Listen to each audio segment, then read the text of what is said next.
গতকাল বিকেলে মিলানের 500 বছরের পুরনো ঐতিহ্য ডুওমো দেখে আজ সকালে মিলানকে বিদায় জানিয়ে আমাদের গন্তব্য ভেনিস।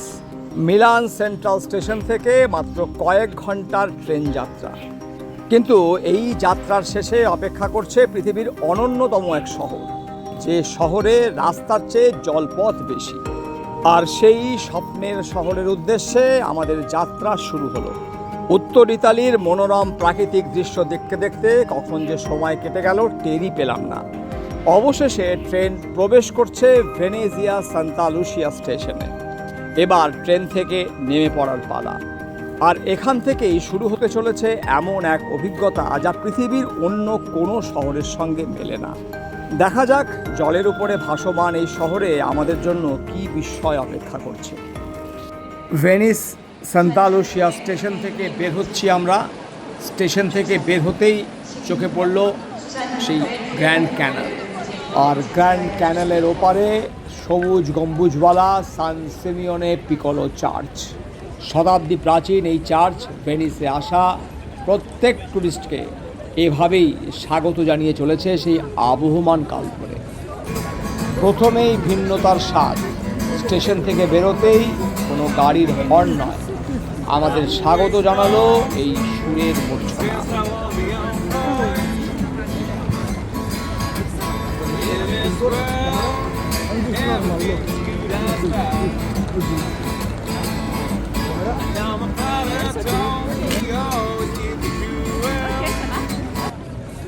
এই সুরের আবেশ কাটিয়ে এবার আমাদের যেতে হবে আমরা যে এয়ারবিএনবি বুক করেছি সেখানে। আপনারা জানেন যে ভেনিসে কোনো যানবাহন চলাচল করে না। এই শহরে বাস, ট্রাম, গাড়ি কিচ্ছু চলে না। আপনাকে ভরসা করতে হবে জলযানের উপরে। আর তার টিকিট পাওয়া যায় এই সামনের কাউন্টার থেকে। ক্যাশ দিয়ে অথবা ক্রেডিট কার্ড ব্যবহার করে আপনি টিকিট কাটতে পারেন। টিকিটের দাম 9.5 euro for single ride. Ticket কেটে আমরা উঠে পড়লাম ভেনিসের এই জলবাসে, যেটাকে স্থানীয় ভাষায় বলা হয় ভেপোরাত্টো অথবা ভেপোরাত্রি। ফেরি ছাড়তেই শহরটা যেন আমাদের সামনে অল্প অল্প করে নিজেকে মেলে ধরতে শুরু করল। বাড়ি ঘরদোরগুলোর দিকে তাকালে আশ্চর্য হতে হয়, অনেকটাই দেখুন জলের তলায়। আর এটাই ভেনিসের বৈশিষ্ট্য। আমরা এই মুহূর্তে যে ক্যানেলটার উপর দিয়ে চলেছি সেটা বেশ বড় ক্যানেল, গ্র্যান্ড ক্যানেল, এবং দুদিকেই যে বাড়ি ঘরদোরগুলো রয়েছে সেগুলো সব পুরনো বাড়ি ঘরদোর। এবং এটাই ভেনিসের ঐতিহ্য। এরা নিজেদের পুরাতন ঐতিহ্যকে এত সুন্দরভাবে সংরক্ষণ করে রেখেছে যে সেটা দেখতে সারা বিশ্বের মানুষ সারা বছর ধরে ছুটে আসে ভেনিসে। কেন ভেনিসকে ভাসমান নগরী বলা হয়, দর্শক বন্ধু যারা ভিডিওটা দেখছেন তারা নিশ্চয়ই উপলব্ধি করতে পারছেন। দুদিকের বাড়ি ঘরদোরগুলো জলের মধ্যে যেন ডুবে রয়েছে। ভেনিস সত্যিই এক বিস্ময়, এর আকর্ষণ দুর্নিবার। আমাদের এই মুহূর্তের গন্তব্য স্যান সিলভেস্ট্রো স্টপ, যেখানে নেমে আমরা 300 মিটারের মতো হাঁটলেই আমাদের যে বুক করা এয়ারবিএনবি সেখানে পৌঁছে যাব। আর খানিকক্ষণের মধ্যেই আমরা স্যান সিলভেস্ট্রোতে নামব। প্রসঙ্গত সান্তা লুসিয়া স্টেশন থেকে স্যান সিলভেস্ট্রো জলপথে 15 মিনিটের দূরত্বে।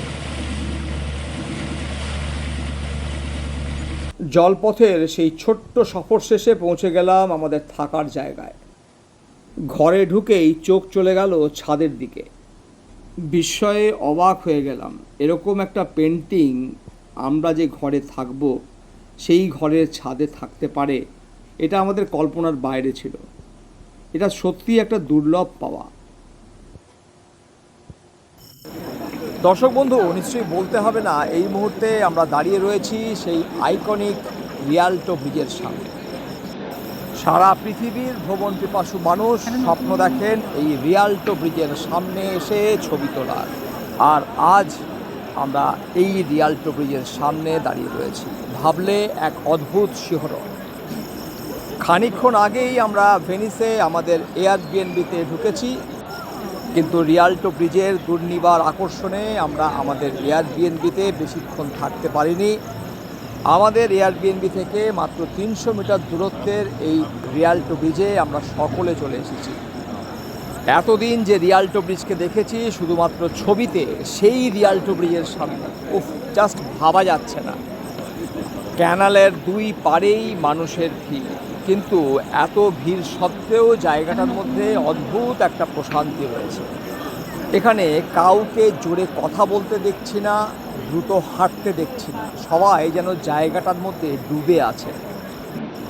বহু ইতিহাসের সাক্ষী এই রিয়াল্টো ব্রিজের নির্মাণ শুরু হয়েছিল 1588 সালে এবং মাত্র 3 বছরের মধ্যে মানে 1591 সালে এই ব্রিজের নির্মাণ কার্য সম্পন্ন হয়। এই ব্রিজের মূল স্থপতি অ্যান্তোনিও দা পন্টে। সেই সময় অনেকেই মনে করেছিলেন এরকম পাথরের তৈরি ব্রিজ বেশি দিন টিকবে না, কিন্তু আজ 300 বছরেরও বেশি সময় ধরে ভেনিসের প্রতীক হয়ে দাঁড়িয়ে রয়েছে এই রিয়াল্টো ব্রিজ। রিয়াল্টো ব্রিজের নিচ থেকে আমরা উপরে চলে এসেছি এবং দাঁড়িয়ে রয়েছি এই মুহূর্তে রিয়াল্টো ব্রিজের উপরে। এখান থেকে ক্যানেলের ভিউটা শুধু একবার দেখুন। এই দৃশ্য দেখার জন্য সারা পৃথিবীর মানুষ বছর ভর ছুটে আসেন ভেনিস শহরে। রিয়াল্টো ব্রিজ শুধুমাত্র ভেনিসের একটা ঐতিহাসিক প্রতীক নয়, সিনেমা প্রেমী মানুষদের কাছেও রিয়াল্টো ব্রিজ অত্যন্ত পরিচিত।